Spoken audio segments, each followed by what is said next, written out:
नमस्कार मित्रांनो.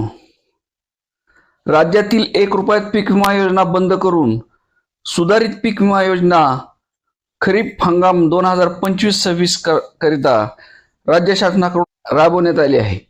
या अंतर्गत शेतकऱ्यांचा सहभाग हा जवळजवळ 50% आत असल्यामुळे राज्य शासनाकडून दिनांक 4 ऑगस्ट 2025 रोजी शेतकऱ्यांना पीक विमा भरण्याचा मुदतवाढीचा जी.आर. हा शासनाकडून काढण्यात आला आहे. यात बिगर कर्जदार शेतकऱ्यांना 14/8/2025 पर्यंत व कर्जदार शेतकऱ्यांना 30/8/2025 पर्यंत ऑनलाईन विमा अर्ज भरण्यास मुदतवाढ देण्याचा निर्णय राज्य शासनाकडून घेण्यात आला आहे.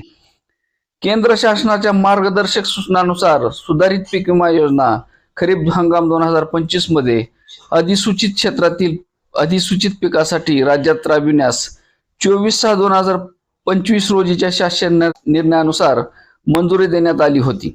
पण या योजनेअंतर्गत खरीप हंगाम 2025 करता सहभागाची अंतिम मुदत ही 31/7/2025 अशी निश्चित करण्यात आली होती. मात्र यात शेतकऱ्यांनी खूप अल्प प्रतिसाद दिल्यामुळे राज्य शासनाकडून बिगर कर्जदार शेतकऱ्यांना 14/8/2025 पर्यंत व कर्जदार शेतकऱ्यांना 30/8/2025 पर्यंत ऑनलाईन विमा अर्ज भरण्यास मुदतवाढ दिलेली आहे.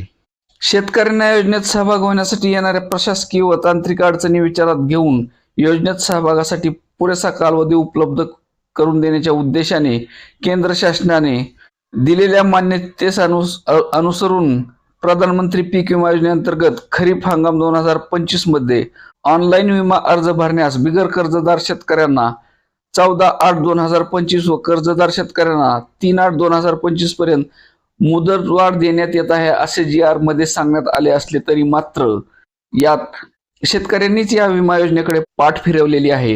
ही सत्य परिस्थिती शासनाला झाकून ठेवता येत नाही. पुढे जी.आर. मध्ये असं सांगत योजनेच्या मार्गदर्शक सूचनांमधील तरतुदीचे काटेकोर पालन करून अंमलबजावणीसाठी नैतिक धोके तसेच लाभार्थ्याच्या चुकीच्या निवडीची जोखीम टाळण्यासाठी कटाक्षाने दक्षता घ्यावी. एकंदरीत काय तर शासनाने यात बिगर कर्जदार आणि कर्जदार शेतकऱ्यांना ऑनलाईन विमा भरण्याची मुदतवाढ दिली असली तरी शेतकरी मात्र याला खूप अल्प प्रतिसाद देत आहेत असं दिसत आहे. धन्यवाद.